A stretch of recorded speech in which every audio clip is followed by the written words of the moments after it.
সকাল সন্ধ্যা হরতালে বিভিন্ন জেলায় বিচ্ছিন্ন সংঘর্ষ হয়েছে, ভাঙচুর করা হয়েছে যানবাহন, আগুন দেওয়া হয়েছে গাড়িতে।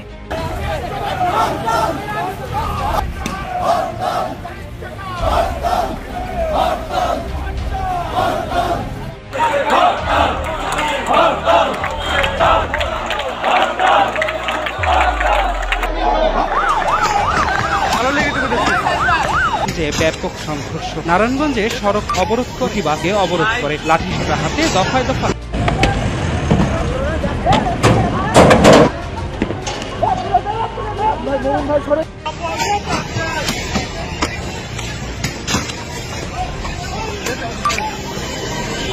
সকাল থেকেই যান চলাচল খুবই স্বাভাবিক ছিল। মাঝখানে হরতালের সমর্থনকারীরা রাস্তা ব্লক করার চেষ্টা করে এবং টায়ারে আগুন দেওয়ার চেষ্টা করে। আওয়ামী লীগের ডাকা হরতালের প্রথম দিনে সকাল সন্ধ্যা চলছে অসহযোগ আন্দোলন। গোপালগঞ্জে নির্বিচারে গণহত্যা ও জনদরদি বঙ্গবন্ধুর কন্যাকে সসম্মানে দেশে ফিরিয়ে এনে অবৈধ ক্ষমতালোভী ইউনূসের পদত্যাগের দাবিতে দেশব্যাপী কঠোর হরতাল ও বিক্ষোভ মিছিল করেছে আওয়ামী লীগ ও তৃণমূলের নেতাকর্মীরা।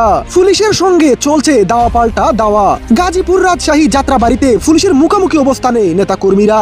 এক পর্যায়ে পুলিশের ব্যারিকেড ভেঙে পুলিশের সঙ্গে চলে ত্রিমুখী সংঘর্ষ।